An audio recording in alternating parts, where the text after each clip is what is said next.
Welcome learners to my kcse revision channel. Teacher James Marita, Trivols Boys High School. Kindly subscribe my channel. Click the notification bell such that you get notified once I upload a new video. Today we are looking at an industrial process, that is saliva and some of its compound are from 3 work. We want to look at the questions which is normally comes from the conduct process. So here I have a flowchart, the expected question, and also the expected responses. In the conduct process, you need first of all to identify the raw materials required.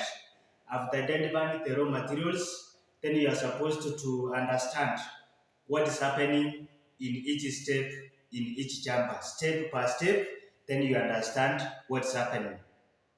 So in this conduct process, before we come to the flowchart, you need to identify the raw material. And the raw material in this process, we have air, we have water, and then we have saliva. Sources of air, you can have air from the fractional distillation of liquefied air. You can have saliva either from underground through the flask process, whereby the saliva is extracted using the 3 concentric pipes.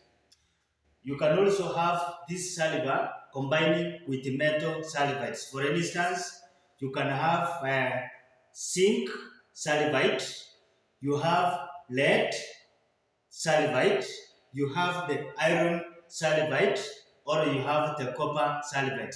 So this saliva, you can get it from either underground, or you can have saliva combining with metal elements. So we call it metal salivite. Then you need to understand in each step what is happening in each step. In each steps now, we have the purification chamber, which is the first step, where the gases are purified to remove the dusty particles and impurities which might poison the catalyst. Then after purification, we have the oxidation chamber, where now the product of oxygen and saliva are being more oxidized. The purified air are being oxidized. So there is an addition of that oxygen. Then from there you go to the heat exchanger. In the heat exchanger here, you need to know what's happening, the role of the heat exchanger. Then from there we have the catalytic chamber. The catalytic chamber, you need to understand what's happening there. You identify the name of the catalyst. For instance, here you have the vanadium 5 oxide, and of course you have the platinum asbestos. Of these two catalysts here, you realize that the platinum the vanadium 5 oxide is preferred because of 2 reasons. It is cheap, and then it is not poisonous. Then from the catalytic chamber, the gases are taken in the absorption chamber, whereby now the sulfur 6 oxide gas is added to concentrated sulfuric acid to be converted to a substance called oleum. Oleum now is taken in the dilution chamber, where it is diluted with water, and then we have the 98 sulfuric acid. Let us go through this flowchart I have here, and then we see some of the expected questions and the responses we have. So we have air, and then we have lead salivate. Air and lead salivate. Air, it is oxygen in this case, and then we have lead salivate. Lead salivate here now in this case is giving us the source of saliva. So apart from having this one here, so I said you either use this one as the lead salivate, or you can use the zinc salivate, or you can use this one here, the iron salivate, or you can use the copper pyrite. You can use all those ones here. So any metal that contains a salivate can give a source of saliva as the starting raw material for the preparation of sulfuric acid in the contact process. Then we have this air. Air is normally obtained from the fractional distillation of liquefied air following several stages until we obtain air. Now what's happening here? That air and saliva now, we have the lead saliva. Lead salivate, when this one will be taken in the roaster, it will provide the sulfur 4 oxide gas. Sulfur 4 oxide gas now with another air, they are taken in the purification chamber. In the purification chamber here, the air gases are purified to remove the dusty particles and impurities which might poison the catalyst. Then we have a pure air, and then we have dry gases. They are taken into the heat exchanger. The purpose of the heat exchanger, it is to provide the reactants with enough energy for them to react. Reactants here in this case, you talk of the sulfur oxide and oxygen. This is a situation where the sulfur oxide is converted to sulfur 6 oxide. So the heat exchanger will provide the reactants with enough energy for the reactants to react. It can cool the product. It can also sustain the reaction temperature. So that is the role of the heat exchanger. Then from the heat exchanger, the gases are taken in the converter. Of course, in that converter is where we have the catalyst. The catalyst we normally have there is vanadium 5 oxide. So vanadium 5 oxide here is used as a catalyst. So the air are taken in the converter. They are now converted to sulfur 6 oxide, and the reaction here is very high. In fact, it's an exothermic reaction. A lot of heat is being generated. The gas is now then taken back again into the heat exchanger to be cooled.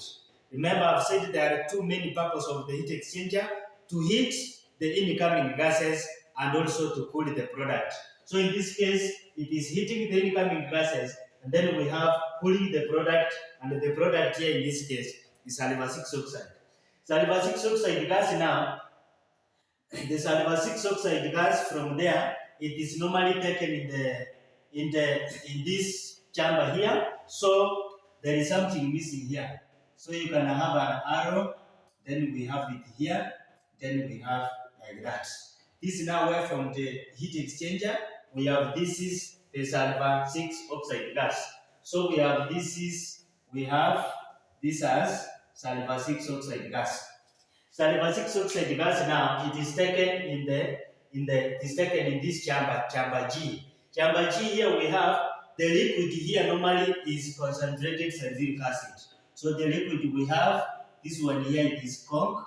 In this case, we have the concentrated sulfuric acid. And what is happening here is that the sulfur 6 oxide will not be directly dissolved in water because this one will just form a mist. So instead, the sulfur 6 oxide is dissolved in a concentrated sulfuric acid to form a substance called oerium. So this concentrated sulfuric acid with this one here, they will form a substance called oerium. The oerium now in this case now will be taken in the dilution chamber, whereby now this one is taken in the dilution chamber. The arrow must be pointing on this direction. So this one is taken in the dilution chamber. In the dilution chamber, we have now water. So in this case, what is happening here? You will have oerium has been formed from there, which is H2S2 in this case, O7. This one is a liquid, and now it is added. There is an addition of water here. So we have the formation of the concentrated sulfuric acid in this case. So this is what is happening here in that chamber. And then now what is taken in the storage here is around 98%. So you will be having 98% of this case sulfuric acid is taken in the storage. Now, what are some of the expected questions? Write an equation for the reaction in which sulfur 4 oxide gas is produced. So the reaction in which sulfur 4 oxide gas is produced according to this flowchart, we have lead sulfide plus oxygen. So this one here, it is just lead sulfide plus this oxygen. So we have the lead sulfide plus oxygen. This one now we have lead oxide, and then we have the sulfur 4 oxide gas. You must write an equation which is well balanced with the correct chemical symbol. What is necessary to keep the gases pure and dry. The gases are kept pure and dry in the purification chamber. This one is to remove the impurities, the dust particles and the impurities which might poison the catalyst. So the correct response for that one, it is just to avoid poisoning of the catalyst. And if you will be required to give the name of the catalyst used there, the name of the catalyst, there are normally two. That is the platinum asbestos or the vanadium 5 oxide. But of these two, vanadium 5 oxide is preferred because of two reasons. One, it is cheap. Two, it is not poisonous. Describe the process that takes place in chamber G. In chamber G, where we have here, what do we have? We have sulfur 6 oxide, and then we have a liquid. This liquid is concentrated sulfuric acid. So what is happening here? That the sulfur 6 oxide gas is absorbed in a concentrated sulfuric acid to form a substance called oleum, simple starch. So it just said that this sulfur 6 oxide is observed in a concentrated sulfuric acid to make oleum. So if you need an equation of the reaction, which is not necessary for now, you will have this sulfur oxide, the concentrated sulfuric acid with this sulfur 6, and then we have the substance called oleum. Oleum is H2S2O7. That is the formula of oleum. So a very important part here, you need to explain what is happening. And remember here, the sulfur 6 oxide should be dissolved into water, but that is not the case. So you are also supposed to give a reason why the sulfur 6 oxide cannot be directly dissolved in water. So prepare for such kind of questions now. Name the gases that escape into the environment. From this conduct process, normally we have two gases which escapes into the environment. That is sulfur 6 oxide gas and the sulfur 4 oxide gas. Those are normally the gases which escapes into the environment. Then we have state and explain. State and explain the harmful effect on the environment of one of the gases named above. What are the gases we have named? We have named sulfur oxide gas, and then we have named sulfur 6 oxide. What is now the environmental impact of these gases? These gases, once in the atmosphere, they combine with the acid rain. They combine with the rain, they form an acid rain. Once it rains on the earth, the water will flow into rivers. Water will flow into lakes. So what are the impact it has? So if you will have a poorly roofing buildings, and then it will be rained on several times. So it will be causing cracking on the building because of that acidic rain. And also in plants, it causes what we call the stunted growth in plants. So if the waters will flow into the lakes, it will just form in the lakes now, it will form those people are doing geography, there is what we call the hyacinth, the formation of a coat layer that prevents the re-entry of oxygen into the water. So we might have insufficient supply of oxygen into the water. So what will happen here? Those aquatic animals, the animals which lives in water, they will just die. Then now, if you will be asked now to name the environmental effect, this one is just to say they form the acid rain, which corrodes the buildings and also stoneworks. How is the pollution of the above gases reduced? How do you reduce the pollution of these gases? There are normally two methods. One method is what we call the scrapping method. Scrapping method is a situation where in the chimney where the plant I'm talking of this industry, where this industry is normally situated, it has a chimney where the gas passes and then it escapes into the atmosphere. So in that chimney where the gas is passing, it is lined with a substance called the calcium hydroxide. So as the gases are escaping, passing through that chimney now, instead of escaping into the atmosphere, it will meet inside the calcium hydroxide, and therefore it will be converted to a harmless substance. Those harmless substances are the calcium sulfate and water. So that method we call it the scrapping method. So there is also another efficient method of preventing this sulfur oxide and sulfur 6 oxide from the atmosphere. It is by the use of a flue gas. We have this word here. It is a flue gas. Flue gas desulfurization device. This is a device here. The device is normally fitted into the system. The device is normally fitted into that system. So when it has been fitted into the system, it normally converts the product of these gases, that is the sulfur oxide and sulfur 6 oxide, or it can convert the product of the pollutant effect into a less harmful substances such as the carbon dioxide and the carbon sulfate. So the device is called the flue gas desulfurization device. So those are the two ways on how the gases, on how the pollution effect are being reduced from the environment. Giving reasons states the observation made when the concentrated sulfuric acid is added to one, we have the iron filings. In iron filings now, if you add the concentrated sulfuric acid, there is a formation of that gas, and the formation of gas is sulfur oxide gas. So what you will normally see is a purpose of a colorless gas. This colorless gas, if you smell that gas, it has a pungent smell. So the reason for that one is because of the production of the sulfur oxide gas. We have crystals of white sugar. Crystals of white sugar, what will happen here? Crystals of white sugar, sugar normally has a formula of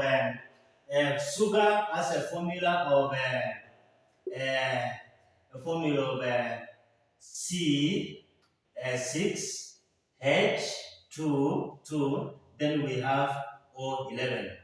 This is the formula of sugar. So if you look at this sugar, it has some water molecules. The compound of sugar, it has water elements. So the concentrated sulfuric acid, it has that property of removing water and water elements from a compound. So if water elements can be removed from here, water is made up of hydrogen and oxygen. So if the oxygen will be removed from here and hydrogen will remain with the carbon. The carbon remains normally is black. Now what is the observation being made? Is that the white crystals are charged to a black mass. And this black mass is normally carbon. The black mass here it is carbon. So the acid removes hydrogen and oxygen in the form of water from the sugar. Name one fertilizer made from sulfuric acid. So name one fertilizer. The fertilizer you either name the ammonium sulfate fertilizer. You can also name the calcium superphosphate fertilizer. There is a common mistake the candidates normally made here.